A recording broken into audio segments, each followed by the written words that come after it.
Bismillahirrahmanirrahim. Assalamualaikum warahmatullahi wabarakatuh.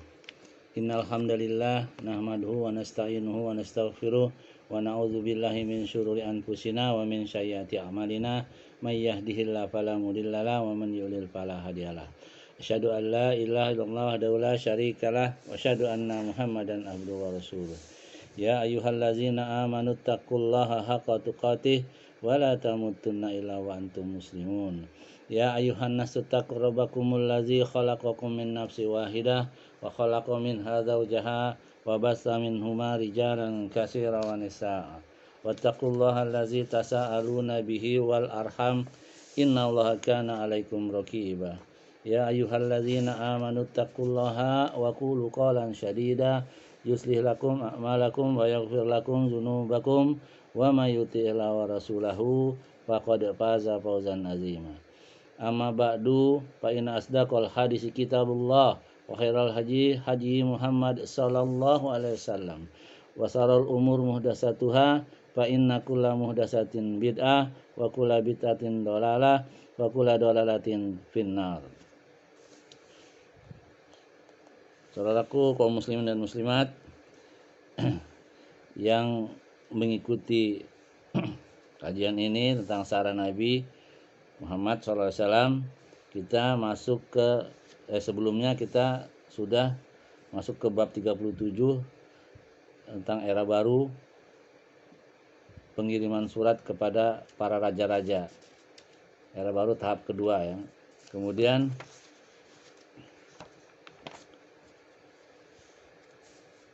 pada saat pengiriman surat raja itu kepada raja-raja di dunia ya, diantaranya itu Raja Habasah ya, Raja Najasyi, kemudian Raja Persia, kemudian Raja Romawi, kemudian Raja Bahrain ya,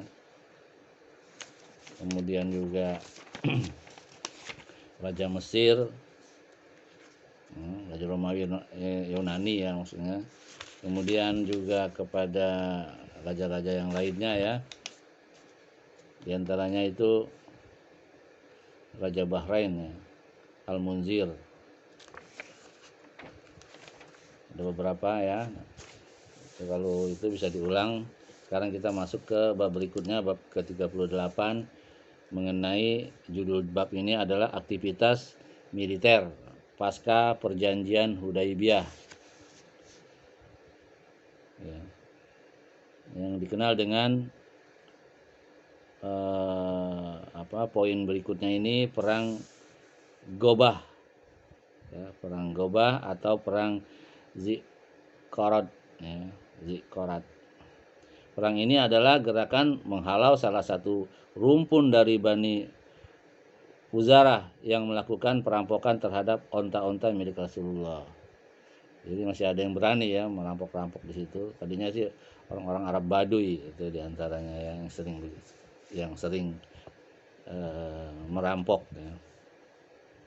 Kemudian diperangi oleh Rasulullah SAW. Ini adalah peperangan pertama yang Rasulullah SAW ikut terlibat di dalamnya setelah perjanjian Hudaibiyah, dan sebelum perang Khaybar. Imam Al-Bukhari menyebutkan dalam pengantar bab bahwasanya ini terjadi 3 hari sebelum peristiwa Khaybar. Sedangkan riwayat Muslim dengan sanad hadis dari Salamah bin Al-Aqwa, para pakar sejarah Nabi SAW mengatakan bahwa peristiwa ini terjadi sebelum Hudaibiyah. Akan tetapi apa yang ada di dalam Sahih Al-Bukhari lebih benar daripada yang dikatakan oleh para pakar tersebut ya. Untuk lebih jelas Anda bisa lihat Sahih Al-Bukhari bab Ghazwah Ziqarat ya, khusus ya babnya, bab 2 halaman 603. Sahih Muslim juga ada ya, bab Ghazwah Ziqarat dan lainnya. Kemudian dalam kitab Fathul Bari juga ada ya di bab 7 halaman 460. Dan intisari dari riwayat Salamah bin Al-Aqwa, pahlawan dalam peperangan ini adalah apa yang dipaparkan berikut ini.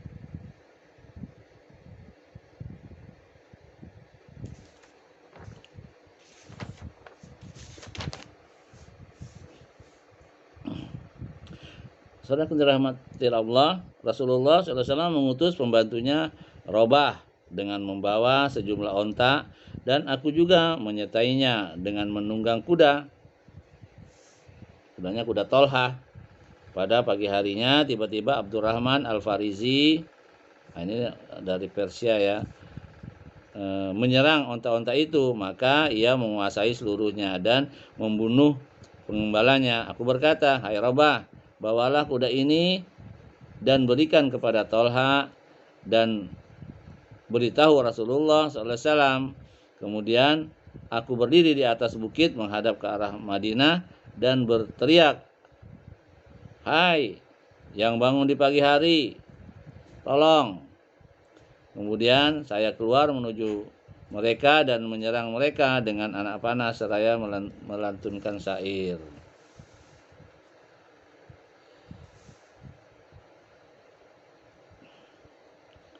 Syairnya cukup pendek. Aku putra Al-Aqwa, hari ini hari kebinasaan, kata beliau ya.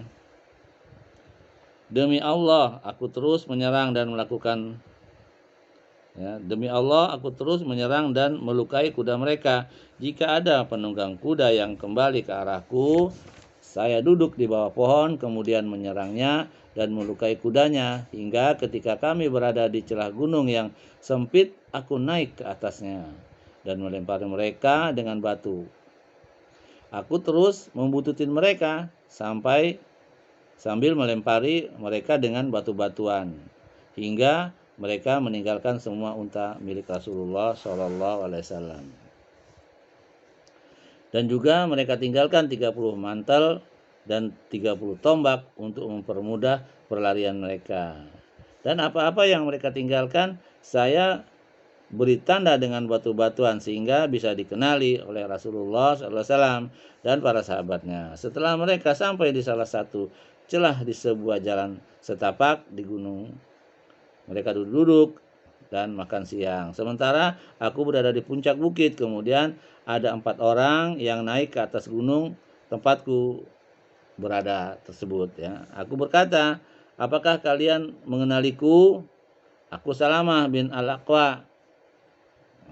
Jika aku mengejar setelah seorang dari kalian, pasti aku berhasil mengejarnya. Namun jika kalian yang mengejarku, kalian tidak akan dapat melakukannya. Maka kembalilah mereka. Orang yang berempat tadi ya. Aku tidak beranjak dari tempat persembunyianku hingga aku melihat pasukan berkuda yang dikirim Rasulullah SAW sedang melesat di antara pepohonan, dan yang paling depan adalah Akhram. Kuda tersebut ya yang dikirim Rasulullah adalah yang paling depan adalah Akhram. Berikutnya Abu Qatadah, dan berikutnya lagi adalah Mikdad bin Al-Aswad. Maka bertemulah Akhram dengan Abdurrahman, lalu dia menghadang laju kuda Abdurrahman, tapi Abdurrahman dapat menikam Akhram dan membunuhnya. Lalu dia membalikan kudanya dan berhadapan dengan Abu Qatadah. Lalu terjadilah duel di antara keduanya, tapi Abu Qatadah dapat menikam dan membunuhnya. Membunuh Akhram tadi ya. Hingga para pengikutnya melarikan diri, tapi kami terus mengikuti mereka, sementara aku mengikutinya dengan berlari ya. Jadi tidak menggunakan kudanya ya. Maka dia terkejar. Sehingga sebelum matahari tenggelam mereka sampai di jalan perbukitan, dan di situ terdapat mata air yang disebut Zuqarat ya, Zuqarat.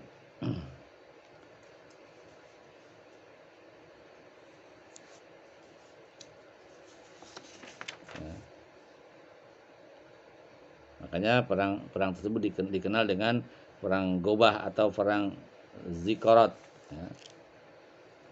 atau Dzukarat. Mereka kehausan dan ingin minum dari tempat itu, maka aku menghalangi mereka sehingga mereka tidak dapat minum dari tempat tersebut, ya, walaupun hanya setetes air. Kemudian Rasulullah SAW beserta pasukannya bertemu denganku di waktu Isya. Saya berkata, wahai Rasulullah, sesungguhnya mereka sedang kehausan. Jikalau engkau utus aku beserta 100 orang, maka aku akan dapat merebut tunggangan mereka dan menghabisi mereka. Kemudian Rasulullah SAW bersabda, hai Ibnu Al-Aqwa, engkau orang hebat dan cukuplah apa yang telah kau lakukan itu. Kemudian beliau berkata, sungguh mereka sekarang sedang dijamu di perkampungan Gotafan. Rasulullah SAW bersabda, pasukan berkuda kita yang terbaik pada hari ini adalah Abu Qatadah. Abu Qatadah membunuh musuhnya tadi itu yang bernama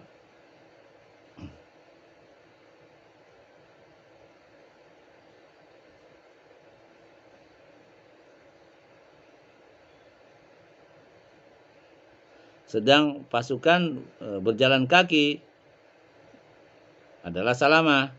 Kemudian beliau memberiku 2 bagian pasukan berkuda dan bagian pasukan berjalan kaki. Kemudian beliau memboncengku di belakang di atas Adob, di atas Adba. Adba itu nama onta ya. Pulang menuju Madinah.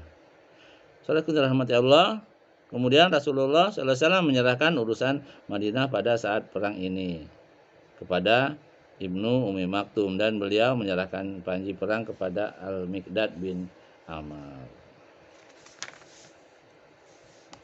Belah ya, sekilas perang Godaf, ya, perang Gobah atau perang Zukarot, sumber air ya. Kemudian poin berikutnya perang Khaybar dan Wadil Qura. Ini berlangsung di bulan Muharram tahun ke-7 Hijriah. Khaybar adalah kota besar yang memiliki banyak benteng dan kebun. Terletak sekitar 60 atau 80 mil jaraknya di utara kota Madinah. Sekarang ia berubah menjadi desa yang di beberapa wilayahnya terdapat daerah yang gersang dan tidak banyak penghuninya. Sebab terjadinya peperangan ya, Khaybar ini yaitu ketika Rasulullah SAW merasa tenang dari ancaman sayap kuat dari 3 sayap musuh dan merasa aman setelah adanya gencatan senjata. Beliau pun ingin membuat perhitungan dengan 2 kelompok lainnya yang ada, yaitu orang-orang Yahudi dari kabilah-kabilah Arab di daerah Najd, dan dengan demikian tercipta keamanan dan kedamaian yang kondusif. Juga ketenangan di seluruh jazirah Arab, sehingga kaum muslimin dapat beristirahat dari pertikaian-pertikaian berdarah yang berkelanjutan dan berkonsentrasi pada penyebaran agama Islam dan dakwah. Ya, jadi kalau udah nggak ada lawan lagi, tinggal berdakwah saja, kan? Jadi kalau nggak mau baru diperangin. Ketika Khaybar berubah menjadi sarang makar, pasukan konspirasi, tempat memprovokasi pasukan atau sumber keonaran, pemicu api peperangan, pantaslah bila ia yang pertama kali menjadi incaran kaum muslimin. Khaybar itu kota besar ya dulu ya. Jaraknya kurang lebih 60 sampai 80 mil ya, dari kota Madinah. Saudaraku yang dirahmati Allah, sedangkan sifat orang-orang Khaybar seperti itu, tentu kita tidak lupa bahwa mereka lah yang mengumpulkan pasukan koalisi untuk menghancurkan kaum muslimin. Orang Khaybarnya orang Yahudi ya, yang Yahudi Arab. Mereka menghasut Bani Quraisyah untuk melakukan pengkhianatan, kemudian melakukan kontak dengan orang-orang munafik yang merupakan musuh dalam selimut bagi masyarakat Islam. Juga dengan orang-orang Gotafan dan orang-orang Arab Baduy. Kelompok ketiga terkuat dari pasukan gabungan. Mereka pun ketika itu telah mempersiapkan diri untuk berperang, hingga dengan perilaku dan perbuatan mereka menimpakan atas kaum muslimin berbagai tekanan dan cobaan yang tiada henti. Tidak itu saja, bahkan mereka membuat rencana membunuh Nabi Shallallahu Alaihi Wasallam. Karena itu kaum muslimin terpaksa mengirim satuan pasukan terus-menerus kepada mereka untuk menumpas para dedengkot pengkhianat tersebut. Seperti dedengkot yang berikut ini adalah Salam bin Abi al-Hakik, ya, dedengkotnya, dan Asir bin Razam. Akan tetapi yang seharusnya dilakukan kaum muslimin lebih dari itu. Namun mereka menangguhkan sementara pekerjaan ini karena ada kekuatan yang lebih besar, lebih keras dan lebih durhaka dari mereka, yaitu kaum kafir Quraisy ya. Ini yang paling besar, yang musuh Nabi yang paling besar, yang paling menentang sejak awal dakwah sampai akhir ya. Walaupun akhirnya juga banyak yang masuk Islam setelah Fathul Mekah ya, penaklukan kota Mekah. Yang sedang berperang dengan kaum muslimin. Ketika urusan dengan kaum kafir Quraisy ini telah selesai, terbukalah kesempatan untuk memberi perjalanan dan perhitungan kepada para penjahat-penjahat tersebut ya.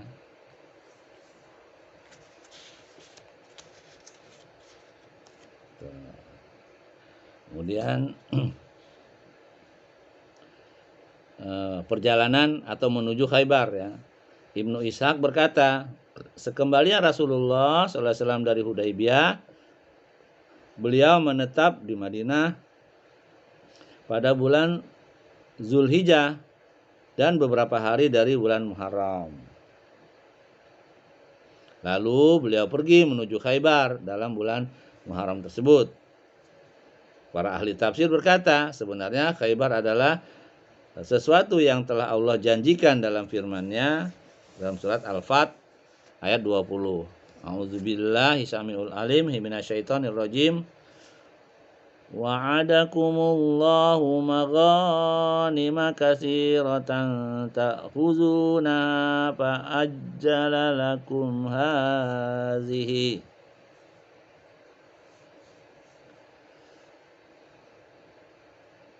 Artinya Allah menjanjikan kepada kamu harta rampasan yang banyak yang dapat kamu ambil, maka disegerakannya harta rampasan ini untukmu.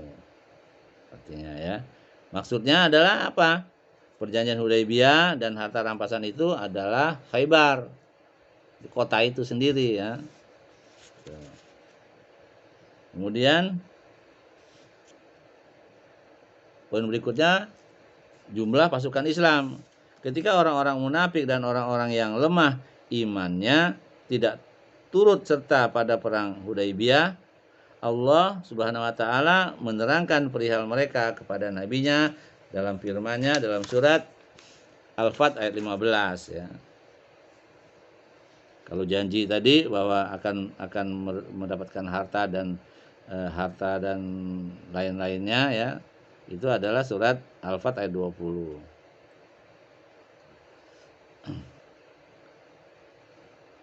Kemudian Allah menjelaskan juga dalam surat Al-Fat ayat 15 ini ya, tentang orang-orang munafik. A'udzubillahi samiul alim minasyaitonir rajim. sayaqulul mukhallafuna idzan talaqtum ila maghanima lita'khuzuha dharuna nattabi'kum yuriduna an yubaddilu kalamallah kullan tattabi'una kadzalikum qala Allahu min qabl fasayaquluna bal tahsudunana bal kanu la yafqahuna illa qalila. Artinya orang-orang Baduy yang tertinggal itu akan berkata, apabila kamu berangkat untuk mengambil barang rampasan, biarkanlah kami, niscaya kami mengikuti kamu. Mereka hendak merubah janji Allah. Katakanlah, kamu sekali-kali tidak boleh mengikuti kami, demikian Allah telah menetapkan sebelumnya. Mereka akan mengatakan, sebenarnya kamu dengki kepada kami, bahkan mereka tidak mengerti melainkan sedikit sekali. Ya, Al-Fat ayat 15. Saudaraku dirahmati Allah, ketika Rasulullah SAW hendak berangkat ke Khaybar, beliau mengumumkan bahwa tidak boleh ikut bersama beliau kecuali orang-orang yang benar-benar mau berjihad. Maka yang turut berangkat bersama beliau hanyalah orang-orang yang ikut dalam perjanjian Baitur Ridwan, ya, atau perjanjian Hudaybiyah yang berjumlah sekitar 1.400, ya, dalam riwayat yang lain itu 1.500, ya. Kemudian Rasulullah SAW menyerahkan urusan kota Madinah kepada Siba bin Urputah Al-Ghifari. Sedangkan menurut versi Ibnu Ishaq, Nabi SAW menyerahkannya kepada Numailah bin Abdullah Al-Laisi. Pendapat yang pertamalah yang lebih benar menurut para ahli. Ada di kitab Fathul Bari, ya, bab 8 halaman 465. Ketika itulah Abu Hurairah datang ke Madinah dalam keadaan muslim dan bertemu dengan Siba bin Urfutah pada waktu sholat subuh. Setelah selesai sholat, ia mendatangi Siba dan diberi bekal olehnya sehingga ia bisa pergi menemui Rasulullah SAW. Kemudian Rasulullah SAW memberitahukan keislamannya kepada kaum muslimin. Maka mereka pun mengikut sertakannya bersama para sahabatnya dalam pembagian rampasan perang. Ya. Hurairah, ya, baru masuk Islam.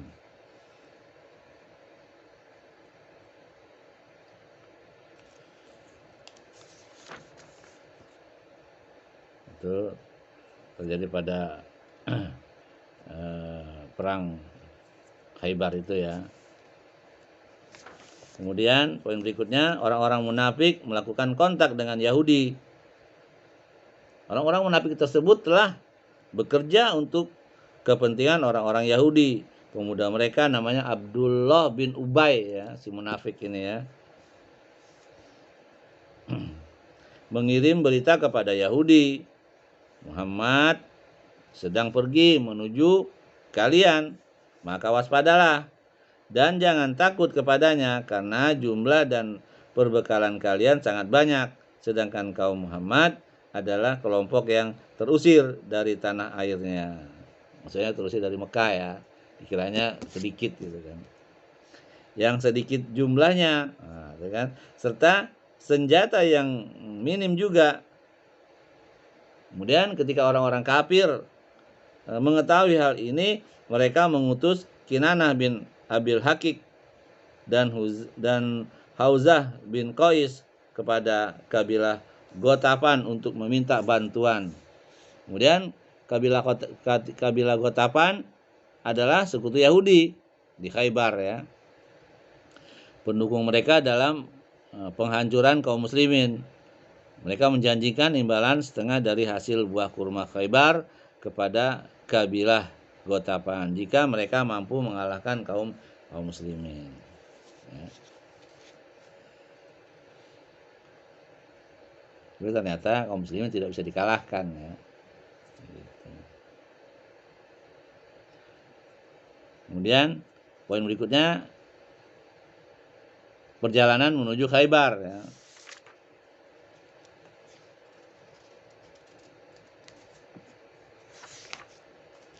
Rasulullah SAW dalam perjalanan menuju Khaybar melewati Gunung Asir atau Asar, ya.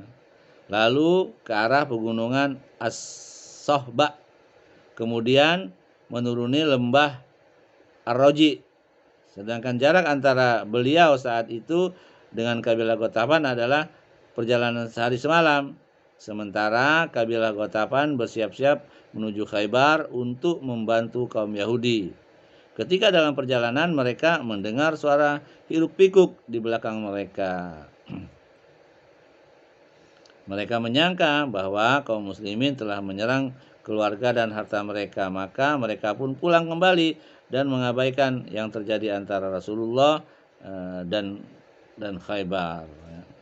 Kemudian Rasulullah SAW memanggil 2 orang penunjuk jalan untuk membawa pasukan kaum muslimin. Salah seorang dari keduanya bernama Husail, agar menunjukkan kepada beliau jalan yang terbaik sehingga bisa memasuki Khaybar.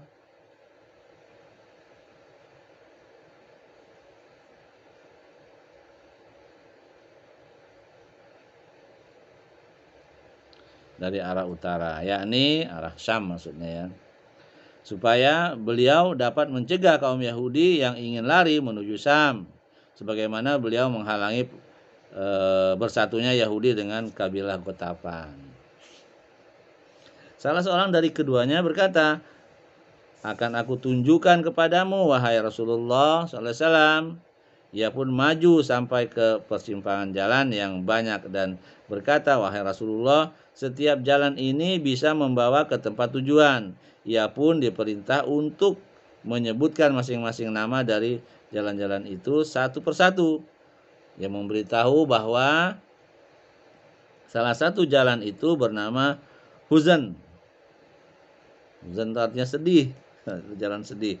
Nama Sayis, kain tipis. Kemudian Nabi SAW pun tidak berkenan, dan jalan yang lainnya lagi bernama Hatif. Ya, Hatif ini pencari kayu maksudnya ya. Nabi SAW tidak berkenan juga.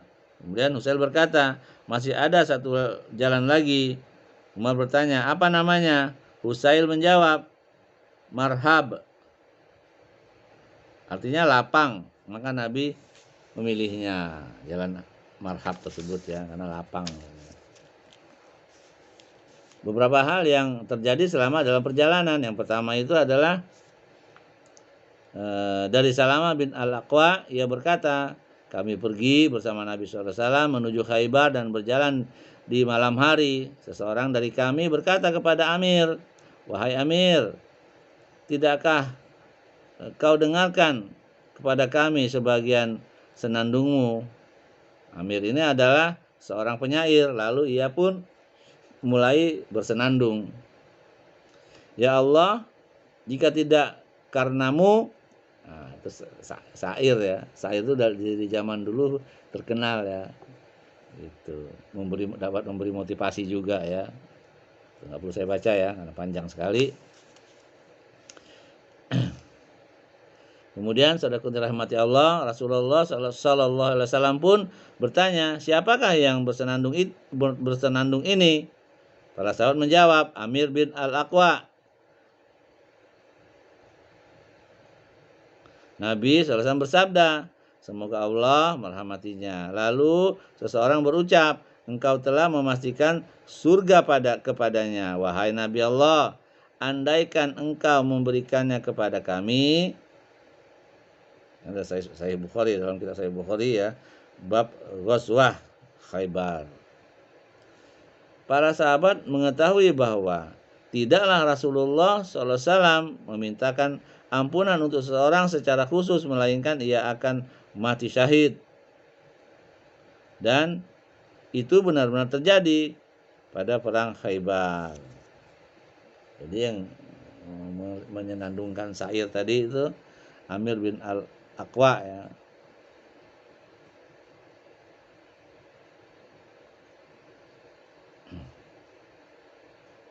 Saya juga berupa doa kalau ini ya.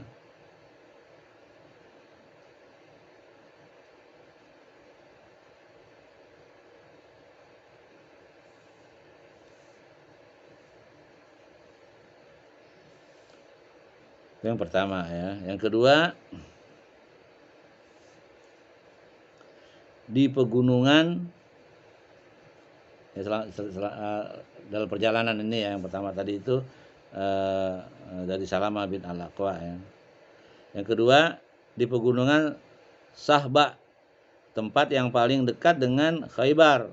Rasulullah SAW sholat asar, kemudian minta diambilkan perbekalan, maksudnya makanan ya. Namun yang ada hanya sawik, tepung gandum yang halus. Beliau memerintah agar tepung itu dibikin bubur. Lalu beliau dan para sahabat pun makan. Kemudian beliau bersiap-siap melaksanakan sholat maghrib. Beliau berkumur-kumur diikuti para sahabat. Lalu beliau sholat tanpa berwudu lagi. Dan diteruskan dengan sholat isya. Nah, tadi sholat asar ya, berarti belum batal wudunya, bukan nggak berwudu ya. Karena dia habis makan bubur, makanya dia kumur-kumur saja. Gitu. Sedangkan wudunya sendiri tidak batal. Maghrib dia teruskan, kemudian isya. Ketika Rasulullah SAW telah mendekati Khaybar dan berdiri menghadap ke arahnya, beliau bersabda, berhentilah. Maka pasukan pun berhenti. Selanjutnya beliau berdoa, ya Allah, Tuhan 7 langit dan segala yang dinaunginya, Tuhan 7 bumi dan segala yang dipikulnya, dan Tuhan setan-setan dari segala yang disesatkannya. Sesungguhnya kami memohon kepadamu kebaikan negeri ini, kebaikan penduduknya, dan kebaikan dari segala yang ada di dalamnya. Dan kami berlindung kepadamu dari keburukan negeri ini, keburukan penduduknya, dan keburukan segala yang ada di dalamnya. Lalu beliau bersabda, majulah dengan menyebut nama Allah. Ya. Bismillah atau Allahu Akbar ya. Poin berikutnya, pasukan Islam menuju pagar Khaybar. Ya, pagar Khaybar, kaum muslimin bermalam di dekat Khaybar pada malam sebelum meletusnya peperangan, sedangkan orang-orang Yahudi tidak mengetahui kalau kaum muslimin sudah berada di dekat mereka. Ya. Adalah kebiasaan Nabi SAW bila mendatangi suatu kaum pada malam hari, beliau tidak akan mendekatinya sampai waktu subuh sehingga terdengar azan ya. Ketika kalau terdengar azan nggak jadi diperangin ya, gitu kan, berarti dia Islam. Ketika subuh datang, Nabi SAW sholat subuh menjelang matahari terbit. Kaum muslimin menunggangi tunggangannya, sementara penduduk Khaybar tidak mengetahui itu, sehingga mereka keluar membawa cangkul dan keranjang pergi ke ladang seperti biasanya. Sampai saat itu mereka belum juga mengetahui kedatangan kaum muslimin. Ketika mereka melihat kaum muslimin, mereka pun berteriak, Muhammad, Muhammad, Muhammad telah datang. Ya, orang-orang kafir begitu manggilnya ya. Kalau kita Islam, Muhammad sallallahu alaihi wasallam. Demi Allah, Muhammad telah datang bersama pasukannya. Kemudian mereka pun lari terbirit-birit ke kotanya. Nabi SAW pun bersabda, Allahu Akbar, hancurlah Khaybar, Allahu Akbar, hancurlah Khaybar. Sesungguhnya bila kami mendatangi kampung halaman suatu kaum, maka amat buruklah pagi hari orang-orang yang diperingatkan. Ya.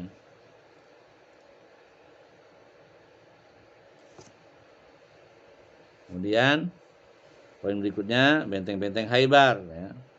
Khaybar terbagi 2 bagian. Sebagian pertama memiliki 5 benteng, yaitu yang pertama benteng Naim, kedua benteng Sa'ab ibnu Mu'az, yang ketiga benteng Kal'ah Az-Zubair, yang keempat benteng Ubay bin Salul ya.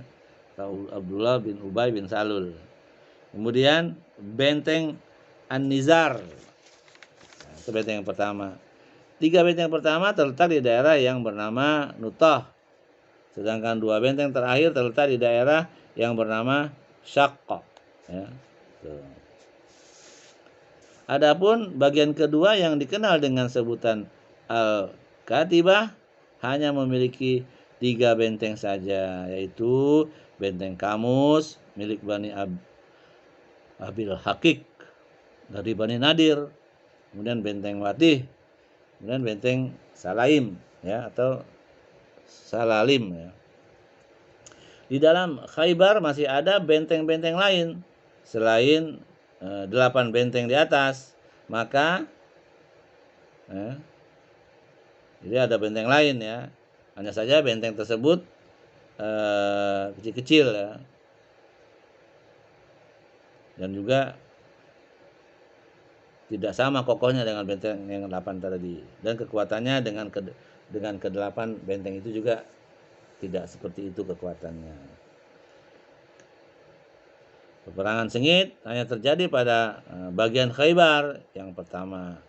Adapun 3 benteng di bagian Khaybar yang kedua, walaupun pasukannya banyak, mereka semuanya menyerahkan diri tanpa peperangan. Kemudian ada perkemahan di situ ya, perkemahan pasukan Islam. Nabi SAW memilih tempat untuk perkemahan pasukannya. Lalu datanglah Habab bin Al-Munzir kepada beliau dan bertanya, "Wahai Rasulullah sallallahu alaihi wasallam, posisi yang engkau pilih ini apakah berdasarkan wahyu yang Allah turunkan kepadamu ataukah hanya merupakan siasat dalam perang?" Kemudian Rasulullah SAW menjawab, "Ini hanyalah siasat perang." Ubah berkata, "Wahai Rasulullah, posisi ini terlalu dekat dengan benteng Nutah, sedangkan seluruh pasukan Khaybar ada di dalamnya. Mereka bisa mengetahui gerak-gerik kita, tapi kita tidak bisa mengetahui gerak-gerik mereka. Belum lagi anak panah mereka bisa sampai kepada kita, tetapi anak panah kita tidak sampai kepada mereka. Kita pun tidak aman dari sergapan mereka. Lagi pula, posisi ini berada di antara pepohonan kurma, tempat yang berair, tanah yang tidak strategis. Andai saja engkau memerintahkan mencari tempat yang bebas dari bahaya untuk kita, untuk kita jadikan perkemahan, maka itu akan lebih baik. Kemudian Rasulullah SAW pun bersabda, "Siasat yang tepat adalah seperti apa yang kau paparkan."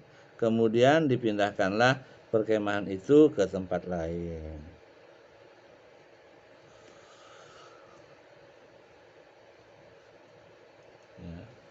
Nah, setelah mendengarkan pendapat para sahabat, Nabi pun memilih pendapat sahabat tersebut sehingga pindah perkemahannya. Kemudian poin berikutnya, persiapan perang dan kabar gembira kemenangan. Ketika datang malam penyerangan atau setelahnya, bersabdalah Nabi SAW, "Sungguh akan aku berikan panji perang ini kepada seorang yang mencintai Allah dan Rasulnya dan dicintai Allah dan Rasulnya." Maka pagi harinya para sahabat mendatangi Rasulullah SAW. Setiap mereka berharap diberikan komando perang tersebut. Lalu beliau bertanya, "Di mana Ali bin Abu Thalib?" Mereka menjawab, kedua matanya sakit katanya, maka dia nggak datang. Kemudian Nabi bersabda, "Panggil dia kemari." Lalu didatangkanlah. Kemudian Rasulullah SAW meludahi matanya Ali radhiyallahu anhu hingga sembuh dari sakitnya. Seolah-olah tidak merasakan apa-apa sebelumnya. Kemudian panji perang diberikan kepada Ali bin Abi Thalib ya.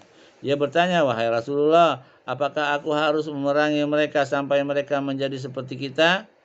Rasulullah SAW menjawab, "Majulah perlahan-lahan sampai kamu tiba di halaman mereka, lalu serulah mereka kepada Islam. Beritahu mereka akan hak Allah yang diwajibkan atas mereka. demi Allah, jika Allah memberi petunjuk kepada seseorang melalui dirimu, niscaya itu lebih baik bagimu ya, daripada engkau memiliki onta merah. Onta merah itu dulu kendaraan yang paling bagus, paling mahal ya. Poin berikutnya, permulaan perang dan penaklukan benteng Naim. Ya. Kan tadi ada 5 benteng itu ya, benteng Naim, benteng Sa'ba, Ibnu Mu'az, kemudian benteng Qol'ah, Az-Zubair, kemudian benteng Ubay, kemudian benteng An-Nazir. Itu yang 5 itu ya. Yang paling besar ya. Dibandingkan 3 benteng lainnya ya. Benteng lainnya itu benteng Qomus, benteng Watih, benteng Salalin. Kemudian ada 3 benteng lagi yang tidak banyak kekuatannya.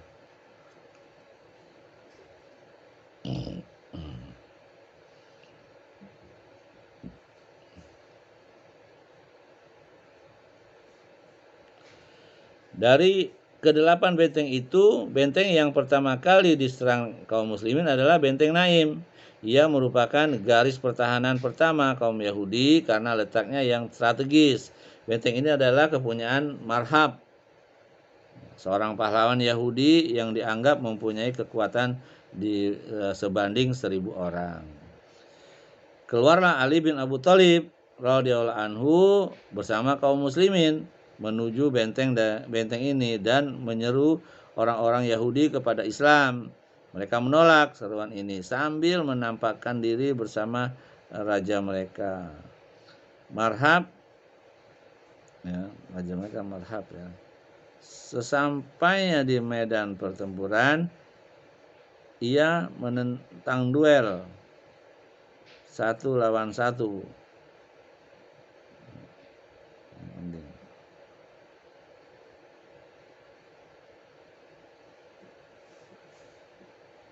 Ya.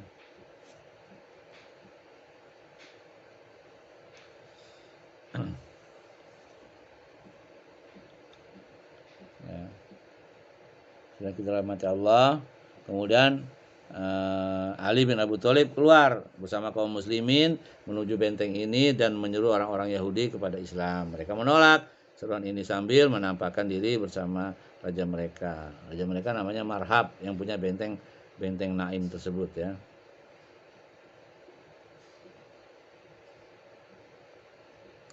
Sesampainya di medan pertempuran,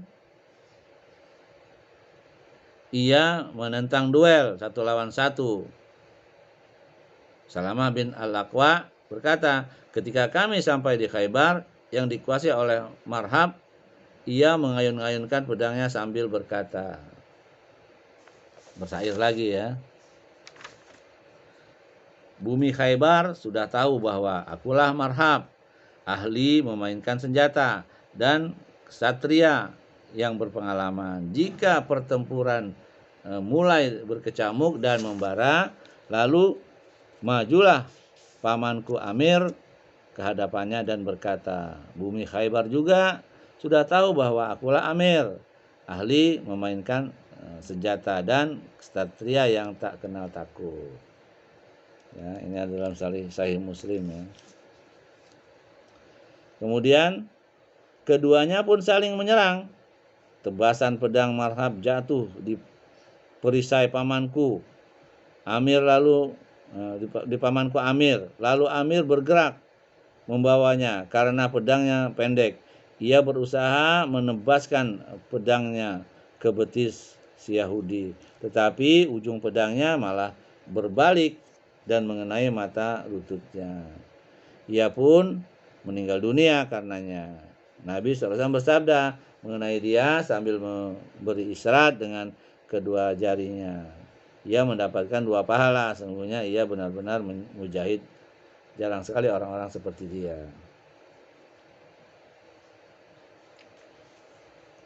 Setelah itu Marhab menantang kembali ya. Tadi yang kalah itu tadi Amir.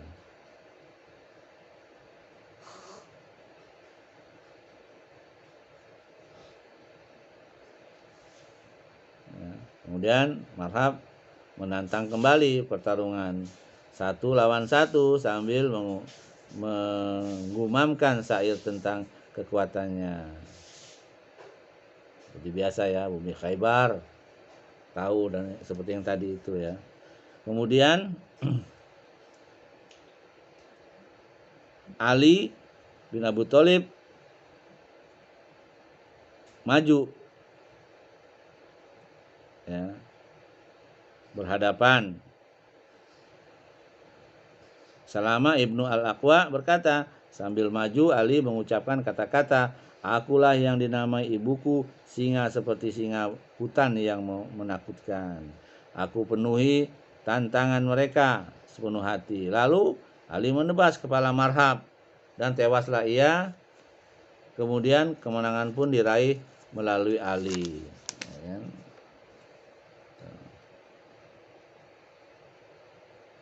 Jadi satu-satu ya.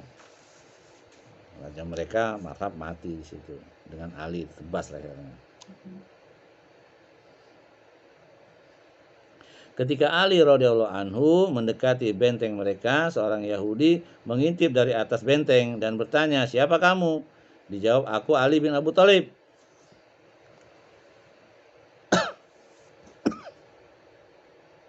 Lalu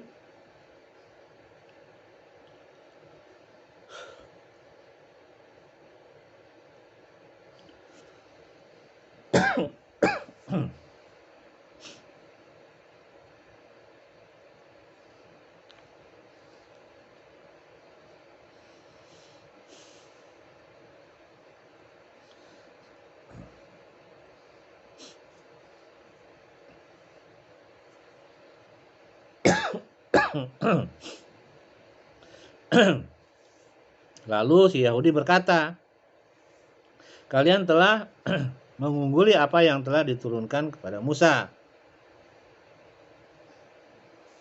Kemudian keluarlah Yasir, saudara Marhab, sambil berkata, "Siapa yang berani melawanku?" Maka majulah Az-Zubair. Sofiyah ibunya bertanya, "Wahai Rasulullah, apakah anakku akan terbunuh?" Dijawab oleh Rasulullah SAW, "Anakmu lah yang akan membunuhnya." Dan Az-Zubair pun berhasil membunuhnya. Ya. Di sini ibunya Az-Zubair ikut ya, yang bernama Sofiyah. Ya.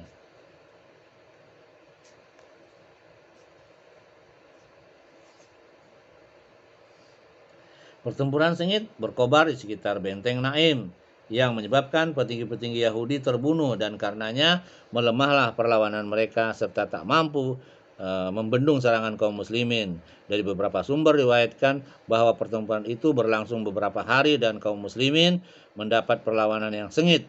Meski demikian orang-orang Yahudi itu putus asa menghadapi serangan-serangan kaum muslimin. Maka mereka menyelinap dari benteng ini dan benteng Sa'ab dan menghamburlah kaum muslimin memasuki benteng Naim. Akhirnya benteng Naim dikuasai oleh kaum muslimin. Penaklukan benteng Asab ya. As-Sa'ab bin Mu'az ya. Itu benteng yang yang kedua ya.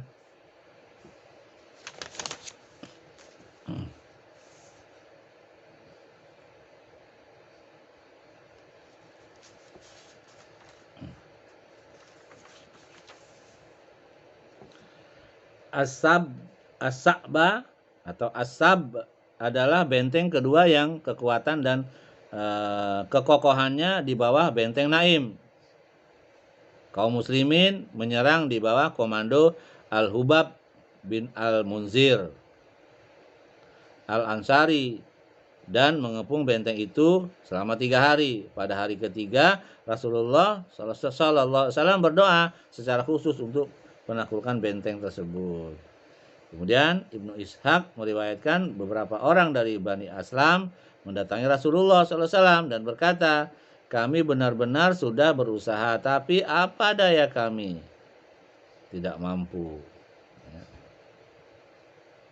Rasulullah SAW pun berdoa, "Ya Allah, Engkau maha mengetahui keadaan mereka, mereka tidak memiliki kekuatan dan aku pun tidak memiliki sesuatu yang bisa kuberikan kepada mereka. Taklukkanlah benteng yang paling kaya dan yang paling melimpah bahan makanannya untuk mereka. Kemudian berangkatlah mereka dan Allah menaklukkan benteng itu untuk mereka. Tidak ada di Khaybar benteng yang lebih banyak dan melimpah makanannya dan lemaknya daripada benteng-benteng tersebut. Benteng Sa'bi ya. Benteng Sa'bi bin Mu'az.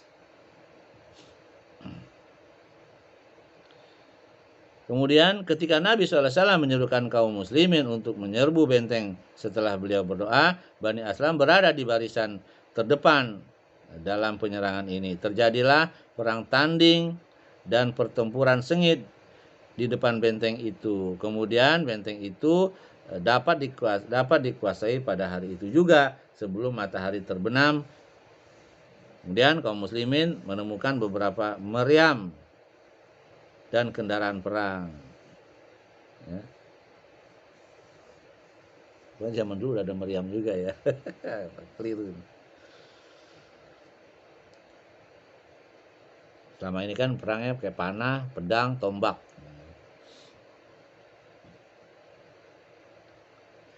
Oleh karena musibah kelaparan yang disebut dalam riwayat Ibnu Ishaq, beberapa pasukan Islam menyembelih keledai dan memanggangnya di atas api.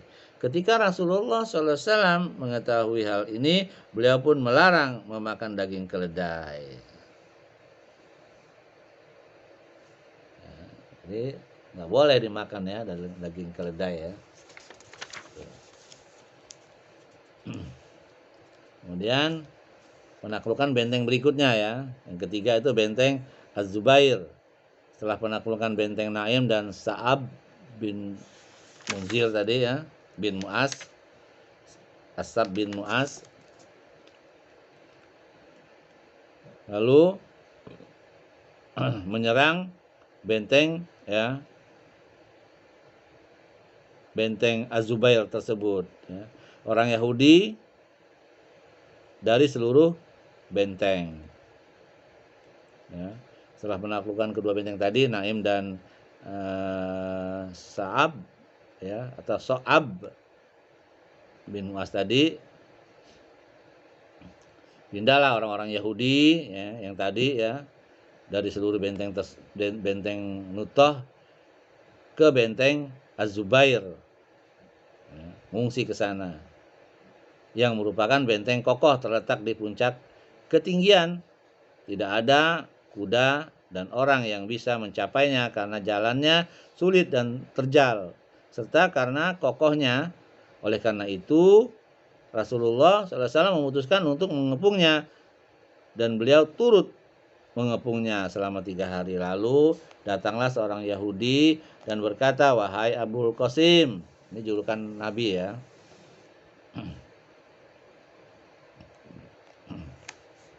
Abul Qasim ini nama panggilan anaknya Ibrahim ya, yang dari selirnya itu. Walaupun engkau mengepungnya selama sebulan, mereka tidak akan peduli karena mereka mempunyai air minum dan mata air di bawah tanah di dalam benteng itu. Di malam hari mereka keluar dan minum, kemudian kembali ke benteng dengan merasa aman darimu. Bila engkau memutus sumber air minum mereka, pasti mereka akan keluar. Ya, keluar menemuimu. Kemudian Rasulullah SAW pun memutus sumber air itu, lalu mereka keluar dan bertempur dengan sangat sengit. Dalam pertempuran ini beberapa orang muslim terbunuh, sedangkan di pihak Yahudi tewas sekitar 10 orang. Akhirnya Rasulullah SAW dapat menaklukkan benteng tersebut. Ya, benteng yang ketiga. Sekarang benteng yang keempat ya, yang dikenal dengan benteng Ubay. Setelah benteng-benteng tadi dijatuh ke tangan kaum muslimin, orang-orang Yahudi pindah lagi ke benteng Ubay dan bertahan di dalamnya. Kaum muslimin pun kembali mengepungnya. Dua jagoan Yahudi tampil menantang duel 1 lawan 1, tetapi keduanya mampu dikalahkan oleh kaum muslimin. Ya. Jawara Yahudi yang kedua dikalahkan oleh kesatria masyhur Abu Dujana. Ya, Abu Dujana ini dikenal dia sering mengikat kepalanya kalau dia perang. Ya. Samak bin Khorsyah Al-Ansari, pemilik ikat kepala merah. Nah, kita ya.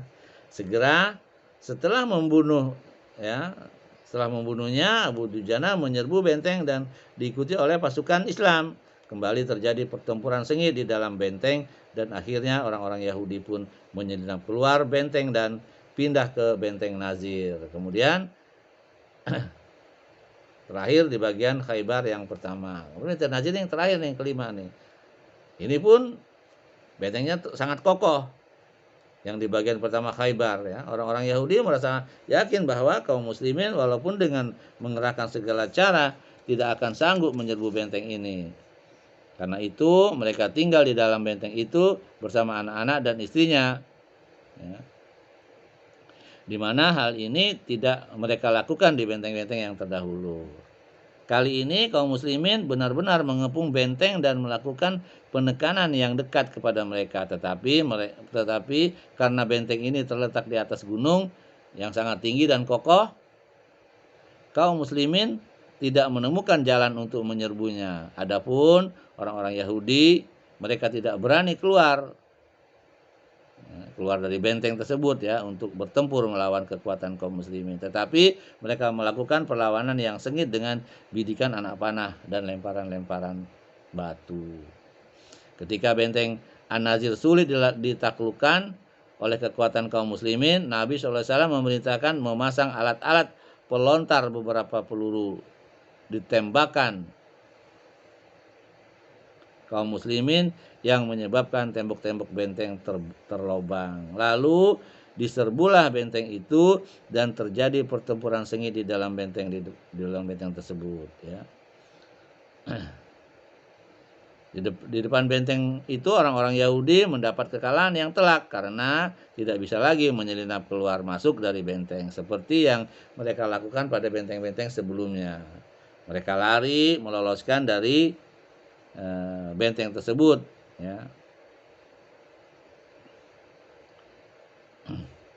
Ketakutan ya, sehingga dengan kaum muslimin ya.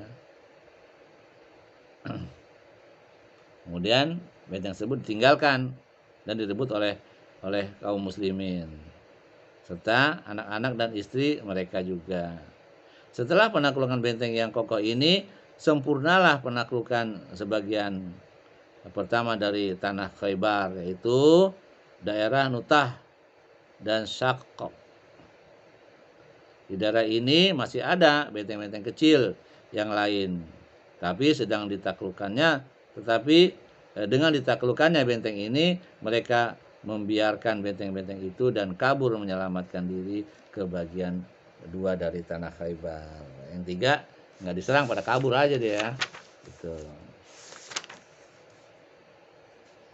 Seperti benteng Qamus, benteng Watih, benteng Salim ya.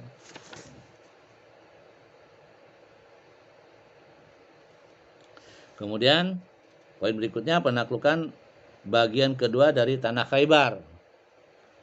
Setelah menaklukkan daerah Nutah dan Syaqq, Rasulullah SAW mengalihkan perhatiannya kepada sekawanan pasukan yang ada di benteng Qamus, yakni benteng Bani Abil Hakik dari Bani Nadir, benteng Wati dan benteng Salim. Datang kepada sekawanan pasukan ini sisa-sisa pasukan yang menderita kekalahan di benteng-benteng Nutah dan Syaqq.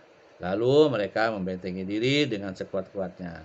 Para ahli sejarah berbeda pendapat apakah pada ketiga benteng ini terjadi pertempuran atau tidak. Sedangkan riwayat Ibnu Ishaq jelas mengatakan terjadi pertempuran dalam penaklukan benteng Qamus. Bahkan bisa disimpulkan dari riwayat itu bahwa keberhasilan menaklukkan benteng ini hanya dengan pertempuran dan sama sekali tidak terjadi perundingan untuk menyerah. Lain halnya menurut Al-Waqidi, ia mengatakan bahwa sangat jelas bahwa ketiga benteng ini dikuasai setelah adanya perundingan, tetapi mungkin juga perundingan untuk menyerahkan benteng Qamus itu terlaksana setelah terjadinya pertempuran. Adapun dua benteng yang lainnya diserahkan kepada kaum muslimin tanpa peperangan. Walaupun demikian, ketika datang ke daerah ini, Rasulullah SAW mengepung penghuninya selama 14 hari. Orang-orang Yahudi sama sekali tidak keluar sampai-sampai Rasulullah SAW ingin menggunakan meriam untuk menggempur mereka. Namun ketika mereka yakin akan binasa, mereka pun meminta damai kepada Rasulullah. Ya. Jadi di zaman Rasulullah juga ada meriam ya, seperti bom apa dinamit gitu kali ya, yang didapat dari orang-orang Yahudi juga itu.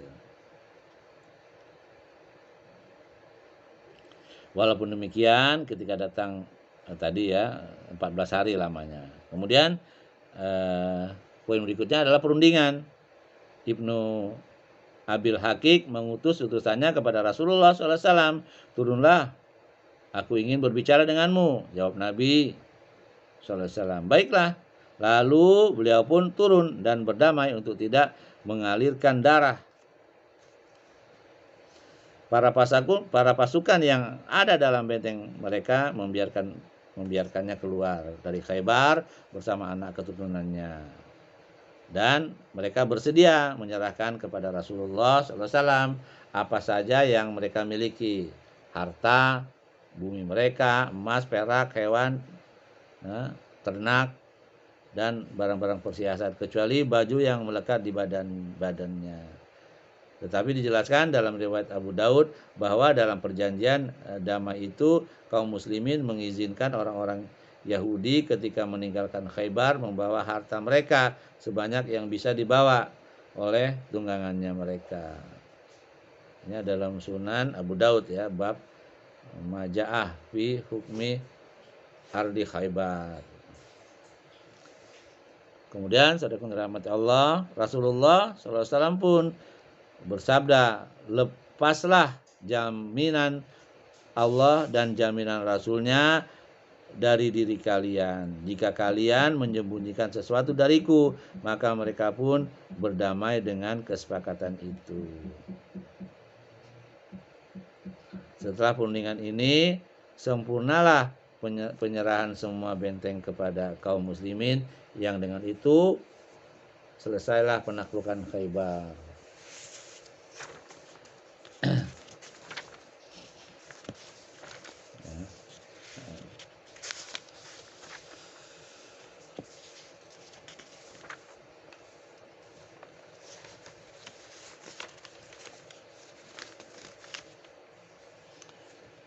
Kemudian poin berikutnya, hukum mati dua anak Abil Hakik karena melanggar perjanjian.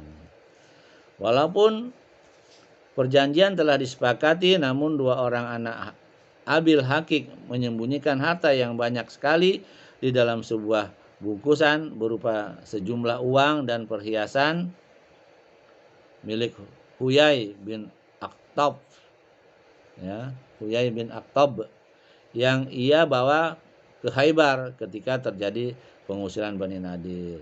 Kemudian Ibnu Ishaq berkata, Kinanah Ar-Robi dihadapkan kepada Rasulullah SAW dan padanya terdapat harta simpanan Bani Nadir. Lalu Rasulullah SAW menanyakan hal itu kepadanya, namun ia tidak mengaku atau mengetahui tempatnya. Lalu datanglah seorang laki-laki Yahudi dan berkata, sungguh aku melihat Kinanah memenuhi kantongnya setiap pagi. Rasulullah SAW berkata kepada Kinanah, ya, bersediakah kau dihukum mati jika kami menemukan harta itu ada padamu? Baik, aku bersedia, jawab Kinanah. Kemudian Rasulullah SAW memerintahkan mencari kantong itu. Lalu digalilah sebuah lubang di tanah dan dari dalamnya ditemukan sebagian harta simpanan itu. Kemudian Rasulullah SAW menanyakan kepadanya harta yang lainnya.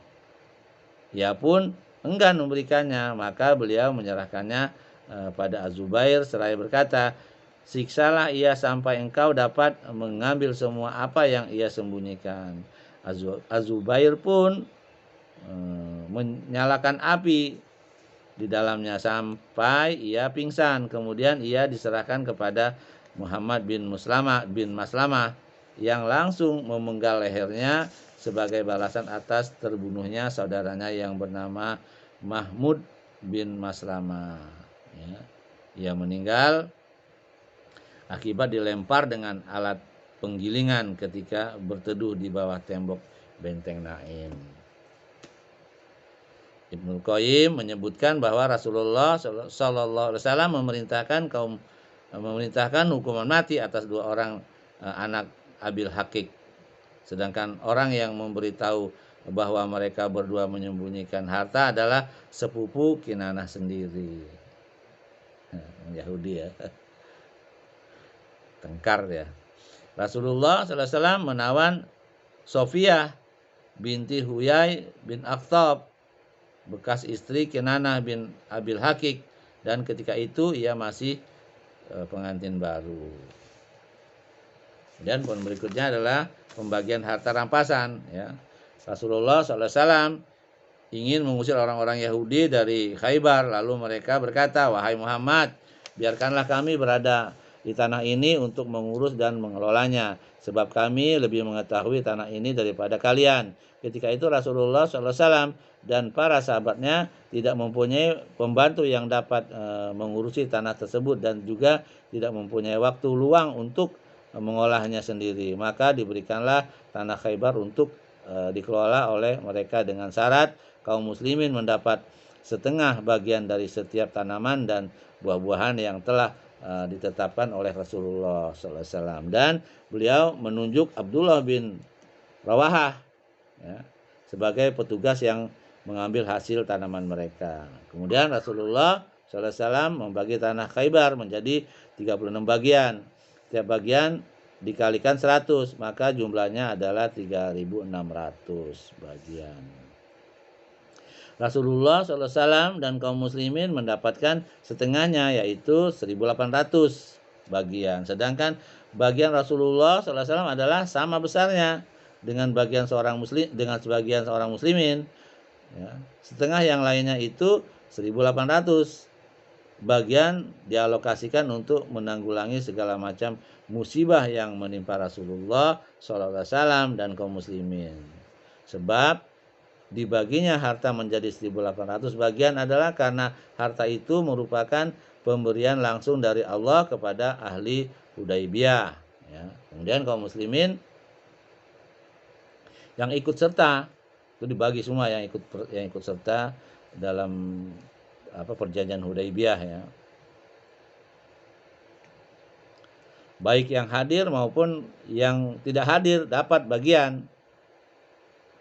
Ya, mereka berjumlah 1.400 ya, 400 orang dan kuda mereka 200 ekor. Setiap kuda mendapat 2 bagian, maka harta itu dibagi menjadi 1.800 bagian sehingga setiap pasukan berkuda itu mendapatkan 3 bagian dan pasukan berjalan kaki mendapat 1 bagian saja. Ya, dibagi 4 ya.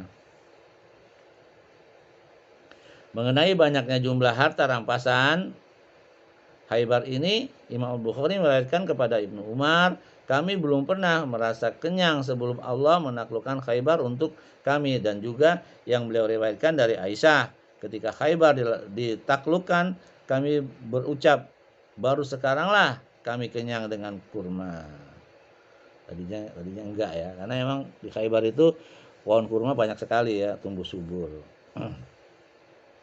Sesampainya Rasulullah Sallallahu Alaihi Wasallam di Madinah, kaum muhajirin mengembalikan kepada kaum Ansor semua kebun kurma yang dahulu diberikan kepada mereka oleh kaum Ansor. Setelah mereka memiliki harta dan kebun kurma sendiri di Khaybar, ya, maka diserahkanlah kebun kurma yang dikasih oleh orang-orang Ansor ya, pada muhajirin ya. Kemudian poin berikutnya, kedatangan Ja'far bin Abi Thalib dan orang-orang Asy'ari pada peperangan ini datang kepada Rasulullah sallallahu alaihi wasallam sepupunya, yaitu Ja'far bin Abu Thalib bersama rekan-rekannya dan orang-orang dari marga Asy'ariyah, yaitu Abu Musa dan sahabat-sahabatnya. Kemudian Abu Musa berkata, ketika kami di Yaman berita muncul, ya, ketika kami di Yaman, kata Abu Musa nih, berita munculnya Rasulullah SAW sampai kepada kami. Kami pun atau aku dan 50 orang-orang saudara-saudara dari margaku berangkat berhijrah meninggalkan Yaman menuju Rasulullah SAW. Kami berlayar, tetapi perahu mendamparkan kami di Habasyah, ya, di Ethiopia, ya, yang diperintah oleh An-Najasyi. Waktu itu rajanya masih Najasyi, ya. Di sana kami bertemu Ja'far dan sahabat-sahabatnya. Ia berkata, Rasulullah SAW telah mengutus dan memerintahkan kami untuk tinggal di sini. Maka tinggallah kalian bersama kami. Maka kami pun tinggal bersamanya sampai kami datang dan bertemu Rasulullah SAW pada waktu penaklukan Khaybar. Rasulullah SAW pun memberi bagian kepada kami. Beliau hanya memberi bagian kepada yang turut serta bersamanya saja dan tidak kepada yang absen saat penaklukan Khaybar, kecuali kepada kami dan Ja'far beserta sahabat-sahabatnya. Ya, beliau membagikan semua bagian kepada semuanya. Ketika Ja'far datang, Nabi menyambutnya. Ja'far ini sepupu Nabi, ya. dan mengecup keningnya sambil berkata, demi Allah, aku tidak tahu dengan yang mana aku gembira, dengan penaklukan Khaybarkah atau dengan kedatangan Ja'far. Dalam kitab Zadul Ma'ad bab 2 halaman 139. Kedatangan mereka adalah setelah Rasulullah SAW mengutus Amr ibnu Umayyah ad-Damri kepada Raja An-Najasyi meminta agar dia mengirimkan mereka menghadap Rasulullah SAW. Kemudian Raja An-Najasyi pun mengirimkan mereka dengan menumpang 2 perahu mereka yang berjumlah 16 orang bersama istri-istrinya dan anak-anaknya.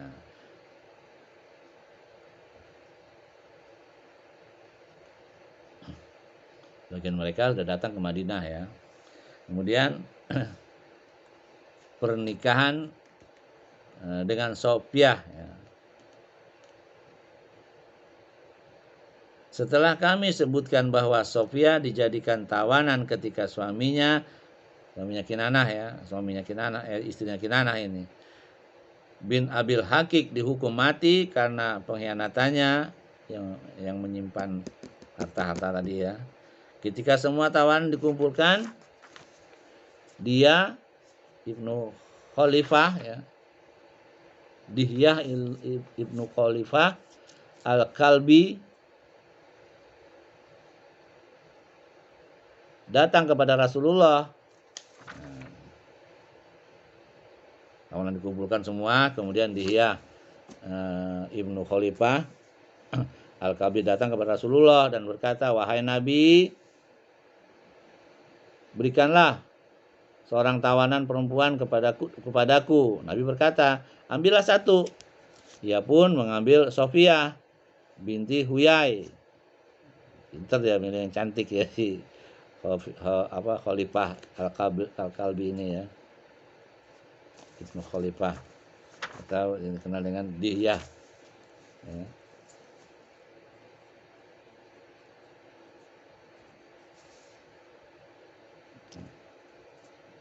Dihyah Ibnu Kalbi. Dihyah Ibnu Khalifah Al-Kalbi. Kemudian setelah itu dia mengambil Sofiyah binti Huyai. Lalu seorang datang kepada Nabi SAW dan berkata, wahai Nabi Allah, maksudnya, ya, apakah engkau berikan Sofiyah binti Huyai, putri tokoh Bani Quraisyah dan Bani Nadir, kepada Dihyah, sungguh dia tidak pantas kecuali untukmu. Kemudian Nabi SAW bersabda, panggilkan Dihyah dan Sofia. Lalu datanglah ia bersama Sofia. Ketika memandangnya, beliau pun bersabda, ambillah tawanan perempuan selain dia. Lalu beliau menawarkan Islam kepada Sofia dan ia pun masuk Islam. Maka ia pun dimerdekakan oleh Nabi SAW dan dinikahinya dengan kemerdekaan dirinya sebagai mas kawinnya. Ketika perjalanan pulang ke Madinah, sampai di bendungan As-Sohba, ia pun telah halal dari masa idahnya. Ummu Sulaim lalu meriasnya dan menyerahkannya kepada Nabi SAW dalam malam harinya. Jadilah ia pengantin baru dan Rasulullah SAW membuat resepsi pernikahan seadanya dengan hidangan makanan dari kurma, minyak samin, dan bubur gandum.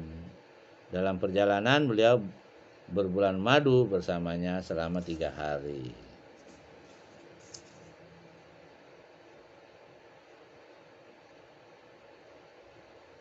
Ya, ini ada dalam kitab Sahih Bukhari, bab 1 halaman 54 dan bab 2 halaman 604. Ada juga di Zadul Ma'ad. Di wajah Sofia, beliau melihat luka memar. Maka beliau menanyakannya, kenapa ini? Ia menjawab, sebelum kedatangan engkau kepada kami, aku bermimpi seolah-olah bulan purnama hilang dari tempatnya dan jatuh di pangkuanku. Dan demi Allah, sedikit pun aku tidak menyebut-nyebut tentang engkau. Lalu aku ceritakanlah hal itu kepada suamiku. Ia pun lalu menampar wajahku sambil berkata, kamu sungguh menginginkan raja yang datang dari Madinah itu. Lakinya yang menampar ya.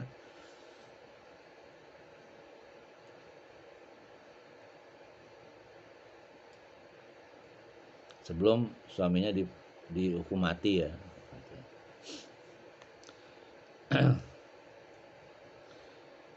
Saudara yang dirahmati Allah, masuk ke peristiwa kambing beracun ya. Kambing beracun ini yang memberi racun adalah Zainab ya. Orang Yahudi, dia ingin mengetes. Kalau dia nabi, dia pasti tahu nih bahwa ini ada racunnya. Kalau dia bukan nabi, dia nggak tahu. Kemudian para sahabat pada memakannya, kemudian sahabat udah makan mati. Sedangkan Nabi begitu mengunyahnya nggak bisa nelan-nelan, akhirnya tulangnya berbicara bahwa itu ada racunnya, akhirnya dilepehkan. Ini kita lihat kisahnya. Setelah Rasulullah SAW merasa tenang berada di Khaybar pasca penaklukannya, datang kepada beliau Zainab binti Al-Haris, istri Salam bin Masakam, menghadiahkan kambing panggang. Kambing panggang, pahanya ya, kaki depannya. Ia sebelumnya bertanya bagaimanakah yang paling disukainya, lalu diberitahukan kepadanya bahwa kesukaan beliau, maksudnya Nabi, adalah kaki depannya. Ia pun memperbanyak racun pada kaki depan kambing panggang tersebut, lalu meracuni semua bagian kambing. Tapi dikit yang lain, yang paling banyak tuh yang disukai oleh Nabi ya.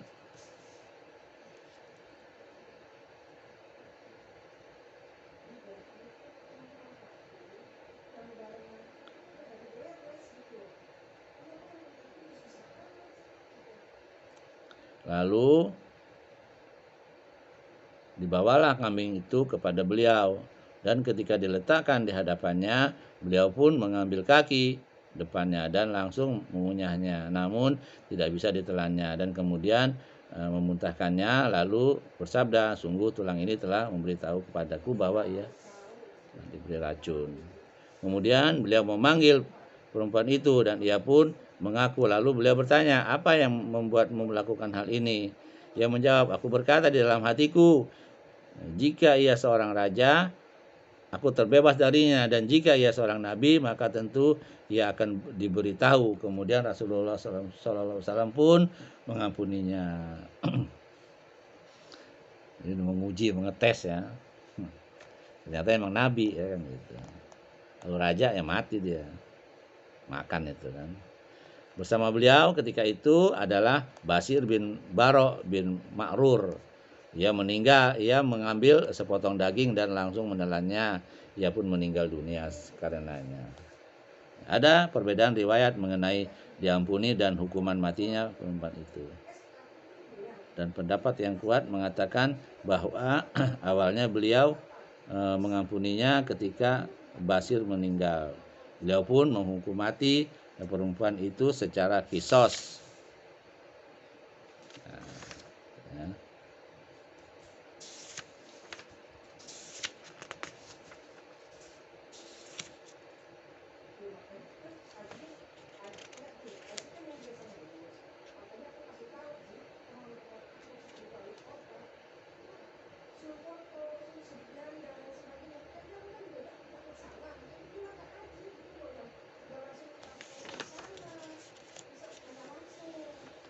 Nah, itu saja bisa saya sampaikan. Mudah-mudahan ini bermanfaat untuk diri saya. Apa yang benar datang dari Allah, apa yang salah itu datang dari diri sendiri. Karena kebodohan saya mohon ampun kepada Allah dan mohon maaf kepada antum. Ya, itu saja kita ucapkan subhanakallah bihamdik asyhadu an la ilaha illa anta astaghfiruka wa atubu ilaik. Assalamualaikum warahmatullahi wabarakatuh.